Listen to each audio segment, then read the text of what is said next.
Praise the Lord, ஹalleluya. ஸ்தோத்திரம் ஸ்தோத்திரம் ஸ்தோத்திரம் ஸ்தோத்திரம். கர்த்தருடைய மிகவும் பரிசுத்தமுள்ள நாமம் இந்த ஆசீர்வதிக்கப்பட்ட காலை வேளையில் மகிமைப்படட்டும். பிரியமுள்ள தேவ பிள்ளைகளே, நாம் ஒரு மனதோடு 2021 ஜனவரி மாதம் 7ஆம் தேதி வியாழக்கிழமை காலையில் நம்முடைய தேவனை துதிக்கவும், நம்முடைய தேவனை ஆராதிக்கவும், தேவனுக்கு மகிமையை செலுத்தும்படியாய் தேவன் நமக்கு ஆயத்தப்படுத்தி நம்மை கிருபையால் நம்மை நடத்தின கிருபைக்காக ஸ்தோத்திரிப்போம். ஆமென் ஆமென். ஸ்தோத்திரம் ஸ்தோத்திரம் ஸ்தோத்திரம் ஸ்தோத்திரம் ஸ்தோத்திரம் ஸ்தோத்திரம் ஸ்தோத்திரம் ஸ்தோத்திரம். ஹல்லேலூயா. ஸ்தோத்திரம் ஸ்தோத்திரம் ஸ்தோத்திரம். கடந்த பகல் முழுவதும் நம்மை தேவன் பாதுகாத்து நடத்தினார். கடந்த ராத்திரி நமக்கு நல்ல தூக்கத்தை கொடுத்தார். ஆரோக்கியத்தோடும் சுகத்தோடும் இந்த நாளை நம்ம இது தேவன் எழுந்திருக்க செய்த காண செய்த கிருபைக்காய் ஸ்தோத்திரிப்போம். நான் படுத்து நித்திரை செய்து கர்த்தர் என்னை தாங்கினார். நான் விழித்து கொண்டேன். நம்முடைய திறமை அல்ல, நம்முடைய ஞானத்தினால் அல்ல, நம்முடைய தேவனுடைய கிருபையால் நாம் இந்த நாளை காண செய்தார். அதற்காக தேவனுக்கு சந்தோஷத்தோடு துதிப்போம், அவரை ஸ்தோத்திரிப்போம், மகிழ்ச்சியோடு அவரை துதிப்போம், ஸ்தோத்திரிப்போம். ஹல்லேலூயா. ஸ்தோத்திரம் அப்பா, ஸ்தோத்திரம் அப்பா. நீர் பெரியவர், நீர் உண்மையுள்ளவர், நீர் மாறாதவர். ஆமென். நாங்கள் உம்மை ஆராதிக்கிறோம், நாங்கள் உம்மை துதிக்கிறோம், நாங்கள் உமக்கு மகிமையை செலுத்துகிறோம் அப்பா.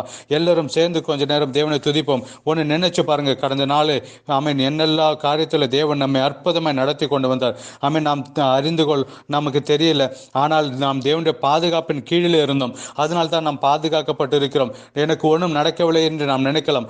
தேவனுடைய கிருபையால் நமக்கு ஒன்றும் நடக்காமல் தேவன் பாதுகாத்தார். அதற்காக ஸ்தோத்திரங்களை செலுத்துவோம். ஆமென். ராத்திரி கொடுத்த தூக்கம் தேவனுடைய கிருபை, ஆரோக்கியம், சுகமும், சந்தோஷம், சமாதானம் தேவனுடைய கிருபையா இருக்கிறது. அதனால் தான் நாம் இந்த நாளில் சந்தோஷமா இந்த நாளை காண செய்தார். அதை நினைத்து நாம் சந்தோஷமுள்ள இருதயத்தோடு, ஆனந்தத்தோட, மகிழ்ச்சியோட தேவனுக்கு துதிகளை செலுத்துவோம். 42வது சங்கீதம். மானானது நீரோடையில் வாஞ்சித்து கதறுவது போல தேவனே என் ஆத்துமாவை வாஞ்சித்து கதறுகிறது. நாம் தேவனிடத்தில் கடந்து போக முடியாது, தேவனோடு சேரும்படியா. ஆமென். தேவனோடு சேரும்படியா நமக்கு ஒரு வாஞ்சை வர வேண்டும். மானானது நீரோடைகளை வாஞ்சிக்கிறது போல நானும் என் தேவனோடு சேர்ந்து வாழ முடியாது, என் தேவனோடு ஐக்கியப்பட முடியாது, வாஞ்சித்து இருக்கிறேன். ஆமென். என் ஆத்துமாவே தேவன் மேல், ஜீவனுள்ள தேவனோ மேலேயே தாகமாக இருக்கிறது. நான் எப்போது தேவனுடைய சந்நிதியில் வந்து நிற்பேன். ஸ்தோத்திரம் ஸ்தோத்திரம். 8வது வசனம். ஆகிலும் கர்த்தாவே பகற்காலத்தில் தமது கிருபையை கட்டளிடுகிறார். ராக்காலத்தில் அவரை பாடும் பாட்டு என் வாயில் இருக்கிறது. என் ஜீவனுடைய தேவனை நோக்கி விண்ணப்பம் செய்கிறேன். நான் என் கண்மலையாக தேவனை நோக்கி, ஏன் என்னை மறந்தீர்? சத்ருவினால் ஒதுக்கப்பட்டு ஆமென் நான் என் துக்கத்துடனே திரிய வேண்டும் என்று சொல்லுகிறேன். என் ஆத்மாவை நீ ஏன் கலங்குகிறாய்? ஏன் எனக்குள் தியங்குகிறாய்? தேவனை நோக்கி காத்திரு, என் முகத்திற்கு ரட்சிப்போம். என் தேவனுமாய் இருக்கிறவரை நான் இன்னும் துதிப்பேன். நான் இன்னும் என் தேவனை துதிப்பேன். இன்னும் என் தேவனை நான் துதிப்பேன். அதனால் இந்த காலையில் கைகளை உயர்த்தி ஸ்தோத்திரம் சொல்லுங்க. தேவனுக்கு கொடுக்க வேண்டிய மகிமை அவருக்கு செலுத்துவோம். கொடுக்க வேண்டிய விதத்தில் அவருக்கு ஸ்தோத்திரங்களை செலுத்துவோம். அவர் நம்மை நடத்தினதை நினைத்து நன்றியோடு அவரை துதிப்போம். இதுவரை நம்மை நடத்தின தேவன், இதுவரை நம்மை பாதுகாத்த தேவன், அவரை நாம் ஒன்றாய் கூடி நாம் ஒரு மனதோடு துதிப்போம், ஸ்தோத்திரிப்போம். எல்லாரும் கண்களை மூடி ஒரே மனதோடு ஒரே சிந்தையோடு ஜெபிப்போம். எங்கள் பரலோகத்தின் தகப்பனே, இயேசு கிறிஸ்துவ நாமத்தில் இந்த நாளுக்காக ஸ்தோத்திரம் அப்பா. கடந்த நாளில் எங்களை நடத்தின கிருபைக்காக ஸ்தோத்திரம். ராத்திரி கொடுத்த நல்ல தூக்கத்திற்காக ஸ்தோத்திரம். ஆரோக்கியத்தோடும் சுகத்தோடும் இந்த நாளை காண செய்த உடைய கிருபைக்காக ஸ்தோத்திரம் அப்பா. இந்த பகலிலே நீர் எங்களை அற்புதமாய் நடத்தி கொண்டு போகிற கிருபைக்காக நன்றி செலுத்துகிறோம் அப்பா. நாங்கள் உண்மை ஆராதிக்கிறோம், நாங்கள் உண்மை துதிக்கிறோம், நாங்கள் உண்மை மகிமைப்படுத்துகிறோம் அப்பா. நீர் பெரியவர், நீர் உண்மை உள்ளவர், நீர் வார்த்தை மாறாதவர். உண்மை போல ஒரு பெரிய தேவன் இல்லை, உண்மை போல மாறாத தேவன் யாரும் இல்லை, உண்மை போல போதுமான ஒரு தேவன் யாரும் இல்லை, உண்மை போல நல்ல தேவன் யாரும் இல்லை. அதற்காக நன்றி செலுத்துகிறோம் அப்பா. உண்மை ஆராதிக்கிறோம், உண்மை துதிக்கிறோம் அப்பா. உண்மைக்கு ஆராதனை, துதி, மகிமை எல்லாவற்றையும் பலிகளை உண்மைக்கு செலுத்துகிறோம் அப்பா. இந்த நாளில் இந்த சத்தத்தை கேட்கிற ஒவ்வொரு பிரியமானவர்களுக்கும் ஜெபிக்கிறோம் அப்பா. யாரும் எடுக்கப்பட்டு போகக்கூடாது, யாருடைய தலையும் குனிந்து போகக்கூடாது. எங்கள் தலையை குனிந்து போக நீர் விடுவதில்லையே. எங்களை தலையை உயர்த்தி பிடிக்கிற தேவனாக இருக்கிற ஸ்தோத்திரம் அப்பா. இந்த சத்தத்தை கேட்கிற ஒவ்வொருவரும் தனிப்பட்ட விதத்தில் இயேசு கிறிஸ்துவின் நாமத்தில் ஆசீர்வதித்து ஜெபிக்கிறேன். அவருடைய குடும்ப வாழ்க்கை ஆசீர்வதிக்கப்படட்டும், அவருடைய பிள்ளைகள் ஆசீர்வதிக்கப்படட்டும், அவருடைய அனுதின வாழ்க்கை தேவைகள் ஆசீர்வதிக்கப்படட்டும், இவள் செய்கிற ஊழியம் ஆசீர்வதிக்கப்படட்டும், இவருடைய சரீரம் ஆசீர்வதிக்கப்படட்டும். இவள் தேவனால் ஆசீர்வதிக்கப்பட்டவர்கள் என்று இவர்களை சுற்றிலும் இருக்கிறவர்கள் சொல்லும்படியா கர்த்தாவே இவர்கள் நன்மையான ஒரு அடையாளத்தை இவருடைய வாழ்க்கையில் நீர் கொடுப்பதற்காக ஸ்தோத்திரம். இவருடைய ஆசீர்வாதத்தை உயர்த்துகிறதுக்காக ஸ்தோத்திரம். இவர்கள் எங்கே இருந்தாலும் தேவனுடைய ஆசீர்வாதத்தால் இவரை நிரப்புகிறதற்காக ஸ்தோத்திரம். விசேஷமாக வியாதி இருக்கிறவர்களுக்கு இந்த நாளில் இயேசு கிறிஸ்துவ நாமத்தில் சுகத்தை பெற்றுக்கொள்ளட்டும், பரிபூர்ண ஆரோக்கியத்தை பெற்றுக்கொள்ளட்டும், பரிபூர்ண சுகத்தை பெற்றுக்கொள்ளட்டும். ஆமென். வானத்துக்கும் பூமிக்கும் அதிகாரம் உள்ள இயேசுவின் நாமத்தில் இவள் சுகத்தை பெற்றுக்கொள்ளட்டும், பரிபூர்ண ஆரோக்கியத்தை பெற்றுக்கொள்ளட்டும். சரீரம் முழுவதும் நீர்க்கோவையினால் கஷ்டப்படுகிறவர்களுக்காக ஜெபிக்கிறோம், வேதனோடு இருக்கிறவர்களுக்காக ஜெபிக்கிறோம். இயேசு கிறிஸ்து நாமத்தில் அந்த நீர்க்கோவைகள் எல்லாம் வற்றி போகட்டும். ஆமென். கண்ணில் நீர் கோவையாக இருக்கிறவர்கள், ஆமீன், முதுகு வழியில் ஆமீன் கஷ்டப்படுகிறவர்கள், முதுகு தண்டு வழியில் வியாதி இருக்கிறவர்களுக்கு இயேசு கிறிஸ்துவ நாமத்தில் சுகத்தை பெற்றுக்கொள்ளட்டும். இயேசு கிறிஸ்துவ நாமத்தில் சுகத்தை பெற்றுக்கொள்ளட்டும். ஆரோக்கியம் கடந்து வரட்டும், சுகம் கடந்து வரட்டும். அப்பா, கடன் பிரச்சனையில் பண கஷ்டத்தில் இருக்கிறவர்களுக்கு விடுதலை பெற்றுக்கொள்ளட்டும். வேலை இல்லாதவர்களுக்கு ஒரு சீக்கிரத்தில் ஒரு வேலை கிடைக்கட்டும். குடும்ப வாழ்க்கையில் சமாதானம் இல்லாதவர்களுக்கு சமாதானம் உண்டாகட்டும். பிள்ளைகள் இல்லாதவர், குழந்தைகள் இல்லாதவர்களுக்கு குழந்தைகள் உண்டாகட்டும். அப்பா, தேவனுடைய சமாதானம் பிள்ளைகளுடைய வாழ்க்கையில கடந்து வரட்டும் என்று ஜெபிக்கிறேன். அம்மா, நீர் அவளை ஆசீர்வதிக்கணும், அவளை உயர்த்துங்க அப்பா. அவளுடைய தேவையில்லை உங்களுடைய கிருபை கூட இருக்கட்டும். நன்மை அல்ல, அவளை நிரப்பி ஆசீர்வதிங்க இயேசு கிறிஸ்துவின் நாமத்தில் பிதாவே, ஆமேன், ஆமேன். கர்த்தர் உங்களை அதிகமாக இந்த பகலில் ஆசீர்வதிக்கட்டும். இன்றைக்கு நாம் வாசிக்க வேண்டிய வேத பாகம் மத்தேயு 13-14 அதிகாரம். ஆமேன். ஆதியாகமம் 13-14 அதிகாரம். சாம் 7. இது ஒரு வருஷத்தின் வேத வாசிப்பு. ஆமீன். 6 மாதத்திற்கு நாம் வாசிக்க வேண்டிய வேத பாடங்கள் ஆதியாக 36 வரை. ஆமீன். இன்றைக்கு 34, 35, 36 வாசிக்க வேண்டும். இல்லை என்றால் இன்றைக்கு வரை 36ஆம் அதிகாரம் வாசிக்க வேண்டும். அப்படியானால் நாம் 6 மாதத்தில் வேதத்தை வாசித்து முடிக்கலாம். Early reading portion. ஆமீன். மத்தேயு 13-14 அதிகாரம், ஆதியாகமம் 13-14 அதிகாரம், சங்கீதம் 7வது அதிகாரம். ஆமீன். கர்த்தருடைய கிருபை உங்களுடைய வாழ்க்கையில் பெருகி வரட்டும். இன்றைக்கு வியாழக்கிழமை நாம் ஆயத்தமாகிற நாள். நாளைக்கு தேவனை ஆராதிக்கிற நாளாக இருக்கிறது. சபையை நாம் கூடி வந்து ஆராதிக்கிற நாளாக இருக்கிறது. அதனால் விசேஷமாக நீங்கள் ஜெபிங்க. ஆமீன். அதற்காக ஆயத்தமாகுங்க. இந்தியன் டைம் 8:30 ஆராதனை தொடங்கும். அதற்காக நீங்கள் நேரத்தை மாற்றி வைத்து அதில் பங்கு பெறுங்க. 1.5 மணி நேரம் தான் இருக்கிறது. அதற்காக நீங்கள் நேரத்தை மாற்றி வைத்து அதில் பங்கு பெற்றுக்கொள்ளுங்கள். அது உங்களுக்கு ஆசீர்வாதமாக இருக்கும். நீங்கள் நினைக்கும் போது அதற்காக ஜெபிங்க. மத்திய கிழக்கு நாடுகளில் நடக்கிற எல்லா மீட்டிங்காகவும் நீங்கள் ஜெபித்துக் கொள்ளுங்க. நாம் தேவனுடைய வசனத்தை தியானிப்போம். சங்கீதம் 130:5. சங்கீதம் 130:5. கர்த்தருக்கு காத்திருக்கிறேன், என் ஆத்துமா காத்திருக்கிறது, அவருடைய வார்த்தையை நம்பி இருக்கிறேன். ஆமேன். இந்த காலையில் நாம் சிந்திக்க வேண்டியது, ஆமேன், நம்பிக்கை என்பதை நாம் சிந்திக்க வேண்டும். 2021 நம்பிக்கை இழக்காத ஒரு வருடம் இருக்க வேண்டும். இங்கிலீஷில் ஓப். ஆமேன். சந்தோஷத்தோடு உள்ள ஒரு நம்பிக்கை, சந்தோஷத்தோடு இருக்கிற ஒரு காத்திருப்பு, விசுவாசத்தோடு காத்திருப்பது. ஆமேன். விசுவாசத்தோடு நாம் முழு இருதயத்தோடு முழு விசுவாசத்தோடு காத்திருப்பது தான் ஓப் என்று பார்க்கிறோம்.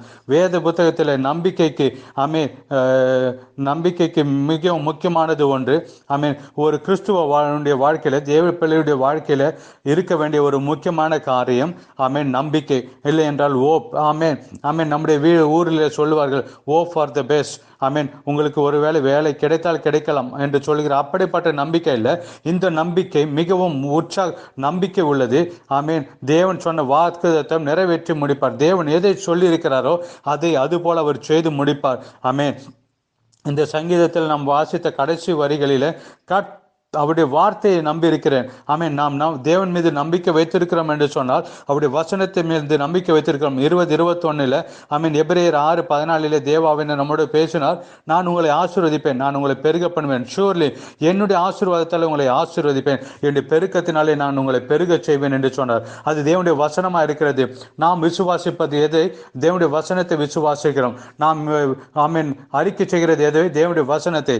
நாம் அவனுடைய வசனத்தில் உறுதியாக இருந்து, ஆமேன், தேவன் சொன்ன வார்த்தை, ஆமேன், வசனம், நான் பெருகுவேன், நான் ஆசீர்வதிக்கப்படுவேன் என்று சொல்ல வேண்டும். ஜனவரி மாதத்தில் மட்டுமல்ல நாம் நம்பிக்கை உள்ளவர்களாக இருக்க வேண்டியது. பிப்ரவரியில் மாத்திரமல்ல நாம் நம்பிக்கை உள்ளவர்களாக இருக்க வேண்டியது. டிசம்பர் 31 வரை நம்முடைய நம்பிக்கை இழந்து போகக்கூடாது. பேதுருவில் நாம் வாசிக்கிறோம், ஜீவனுள்ள நம்பிக்கை. ஆமேன். அது அர்த்தம், ஆமேன், நாம் என்றைக்கும் வளர்கிற நம்பிக்கை. ஒரு நாளும் நம்முடைய நம்பிக்கை வளர்ந்து வளர்ந்து வளர்ந்து வர வேண்டும். நம்முடைய நம்பிக்கை எப்படி வளர வேண்டும்? என்னுடைய தேவன் என்னோட சொன்னார். அவர் சொன்ன வசனத்தை வார்த்தையை என்னோடு நிறைவேற்றி முடிப்பார். என்னோடு சொன்ன வாக்குத்தத்தத்தை அவர் நிறைவேற்றுவார். என்னை ஆசீர்வதிப்பேன் என்று சொன்னவர், என்னை பெருக செய்வேன் என்று சொன்னவர் கண்டிப்பாக என்னை ஆசீர்வதிப்பார், கண்டிப்பாக என்னை பெருக செய்வார் என்ற நம்பிக்கை நமக்குள்ளாய் வளர்ந்து கொண்டே இருக்க வேண்டும். தினம் தினம் வளர்ந்து வர வேண்டும். ஆமென். நம்பிக்கை குறைந்து விடக்கூடாது, நம்பிக்கை வளர்ந்து வளர்ந்து வர வேண்டும். ஆமென். இந்த 2021 நம்முடைய நம்பிக்கையின் வருஷமா இருக்க வேண்டும். நம்முடைய நம்பிக்கை குறைந்து போகக்கூடாது. ஆபிரகாமை குறித்து நாம் ரோமரில் வாசிக்கிறோம். ரோமர் 4:18, உன் சந்ததி இவ்வளவா இருக்கும் என்று சொல்லப்பட்டபடியே தான் அநேக ஜாதிகளுக்கு தாப்பனாவதை நம்புகிறதுக்கு ஏதுவில்லாதிருந்தும் அது நம்பிக்கையோடு விசுவாசித்தான். ஆமீன். அதாவது சரீரம் பலவீனமானது, சாரோடைய சரீரத்தில் ஆமீன் செத்து போனதையும் கர்ப்பம் செத்து போனதையும் அவன் நினைத்தான். ஆமீன். ஆபிரகாமுக்கு 100 வயசானது, அவனுடைய சரீரம் செத்து போனது. அவனுக்கு தெரியும் அவனுடைய சரீரம் செத்து போனது. சாராருடைய சரீரத்தை பார்க்கும்போது ஆபிரகாமுக்கு தெரியும் அவளுடைய கர்ப்பமும் செத்து போனது என்று. ஆனால் தேவன் சொன்னதை நினைத்து ஆமீன் நம்புவதற்கு ஏதுவில்லாது இருந்தாலும் அவன் நம்பிக்கையோடு காத்திருந்தான். 2021 தேவன் சொன்ன வாக்குத்தத்தம், நான் உன்னை ஆசீர்வதிப்பேன், நான் உன்னை பெருக செய்வேன். நமக்கு ஆமென் நம்பிக்கை இல்லை என்றாலும், நம்மை சுற்றி இருக்கிறது சூழ்நிலைகள் நமக்கு எதிராக இருந்தாலும், ஆமென் நம்பிக்கை வைப்பதற்கு ஒரு ஏதுவும் இல்லாமல் இருந்தாலும், நம்புவதற்கு ஏதுவில்லாது இருந்தும் நம்பிக்கையோடு விசுவாசித்து இருக்கிறோம். ஆமென். அதுபோல நாம் முழு நம்பிக்கையோட தேவன் மீது நம்பிக்கை வைக்க வேண்டும். தேவன் நம்மை பெருக செய்வார், தேவன் நம்மை உயர செய்வார். 2021 வளர்கிற வருடம், ஆமென், பெருகுகிற வருடம். ஆமென் ஆமென் ஸ்தோத்திரம். அதனால நாம் ஆமென் நம்புவதற்கு ஏதுவில்லாது இருந்தும், சூழ்நிலைகள் நமக்கு எதிராக இருந்தாலும் தேவனுடைய வசனத்தில் நாம் முழு நம்பிக்கை வைத்து அவரை விசுவாசிக்க வேண்டும். அப்படி இருக்கும்போது தேவன் நம்மை வளரச் செய்வார், நம்மை பெருகச் செய்வார். ஆமென். கொஞ்ச நாள் போகும்போது நாம் தளர்ந்து போவோம். ஜனவரிக்கு பிறகு நம்முடைய தலைப்புகள் மாறி பிரசங்கிப்போம். ஆனால் நம்முடைய தலைப்புகள் மாறினாலும் தேவனுடைய வாக்குத்தத்தத்திற்கு மாற்றம் கிடையாது. 2021 வாக்குத்தத்தம் இயர் ஆஃப் இன்கிரீஸ் என்று சொல்லப்பட்டிருக்கிறது. அதற்கு ஒரு மாற்றமும் வராது. அதில் எந்த ஒரு மாற்றமும் கிடையாது. தலைப்பும் பிரசங்கமும் மாறினாலும் நம்முடைய நம்பிக்கை மாறக்கூடாது. தேவன் நம்மை வளரச் செய்வார், தேவன் நம்மை உயரச் செய்வார், தேவன் நம்மை பெருகச் செய்வார் என்ற அந்த அளவில்லாத நம்பிக்கை நம்முடைய வாழ்க்கையில் இருக்க வேண்டும். நம்முடைய நம்பிக்கை தான் கிறிஸ்துவ வாழ்க்கைக்கு முக்கியமானதாக இருக்கிறது. நம்பிக்கை இல்லை என்றால் நாம் வீழ்ந்து போவோம். ஒன்றை கூட கேளுங்க, நம்முடைய வாழ்க்கையில், ஒரு கிறிஸ்துவனுடைய வாழ்க்கையில், ஒரு தேவனுடைய பிள்ளையுடைய வாழ்க்கையில் மிகவும் முக்கியமானது தேவன் சொன்ன வார்த்தைகள். நான் போவேன், போனது போல திரும்பி வருவேன். அவர் எப்படி பரத்திற்கு ஏறி போனாரோ அது போலவே அவர் திரும்பவும் பூமிக்கு வருவார். எதற்காக? நம்மை கொண்டு போக முடியாது. அந்த ஒரு நம்பிக்கை நம்முடைய வாழ்க்கையில் இருந்தால் ஆமென் இந்த உலக வாழ்க்கை நமக்கு வெற்றி உள்ளதாக இருக்கும். அப்ப நம்ம புரிந்து கொள்ளலாம், இந்த உலகத்தில் நாம் வாழ்வது தற்காலிகம் என்று. எந்த நேரத்திலும் என்னுடைய மனவாளன், என்னுடைய ஆத்ம நேசர் திரும்ப வருவார், என்னுடைய ஆத்ம நேசர் என்னை வந்து கொண்டு போவார் என்று அந்த நம்பிக்கையை நாம் விட்டுவிடக்கூடாது. கொஞ்ச நாளாக நான் கேட்டுக்கிறேனே, கொஞ்ச நாளாக இதை சொல்றாங்களே என்று நம்ம நம்பிக்கை இழந்து போகக்கூடாது. நிச்சயமாய் டெஃபினெட்லா தேவன் சொன்ன வார்த்தைக்கு மாற்றமில்லை. வானமும் பூமியும் மாறி போனாலும் தேவன் சொன்ன வார்த்தைக்கு மாறாது. அவர் போனது போல திரும்பி வருவேன் என்று வயது வசனத்தில் எழுதி வைத்திருந்தார். அவர் நிச்சயமாய் போனது போல அவர் திரும்ப வருவார், என்னையும் உங்களையும் சேர்த்து கொள்ள முடியாது. அதனால பிரியமான தேவ பிள்ளைகளே, கலங்காதீங்க, விரக்தி அடையாதீங்க, சோர்ந்து போகாதீங்க. பிரியமுள்ள தேவ பிள்ளைகளே, நம்பிக்கை எழுந்து போகாதீங்க. தேவன் சொன்ன வார்த்தையை அவர் நிறைவேற்றி தருவார். So he will come back. அவர் திரும்ப வருவார். அது மட்டுமல்ல, அதற்குள்ளாய் நமக்கு என்னெல்லாம் வசனத்தை வாக்குத்தத்தை நமக்கு கொடுத்தாரோ, மனுஷனுடைய வார்த்தை அல்ல, தேவனுடைய வார்த்தை எதெல்லாம் நமக்கு கொடுத்தாரோ அதை நிறைவேற்றி முடிக்க அவர் அசைவாடி கொண்டிருக்கிறார். அவருடைய வார்த்தையை நிறைவேற்றி முடிக்க அவர் அசைவாடி கொண்டிருக்கிறார். அதனால் நீங்கள் தைரியமாய் முன்னேறிப்போங்க. தேவன் நம்முடைய வாக்குத்தத்தை நிறைவேற்றி கொடுப்பார். நாம் வளருவோம், நாம் உயர்வோம், நாம் பெருகுவோம். ஆமென் ஆமென். கர்த்தர் உங்களை ஆசீர்வதிக்கட்டும். ஆமென். நம்பிக்கையிலிருந்து கொஞ்சம் கூட நீங்க பின்வாங்கி போகாதீங்க. ஜீவிக்கிற நம்பிக்கை, வளருகிற நம்பிக்கை, ஒரு நாளும் கடந்து போகும்போது நம்முடைய நம்பிக்கை வளர்ந்து வளர்ந்து வர வேண்டும். கர்த்தரிடத்தில் சொல்லுங்க, என்னுடைய நேரம் அடுத்து இருக்கிறது, என்னுடைய நேரம் வந்து கொண்டிருக்கிறது என்ற அந்த நம்பிக்கையோடு நாம் வாழ வேண்டும். கர்த்தர் உங்களை ஆசீர்வதிக்கட்டும். ஒரு மனதோடு சத்தமாய் சொல்லுவோம், இயேசு கிறிஸ்துவின் நாமத்தில் நாம் வளருவோம், நாம் உயர்வோம், நாம் பெருகுவோம். We are blessed, we are really blessed, we are permanently blessed. God bless you, God bless you, God bless you.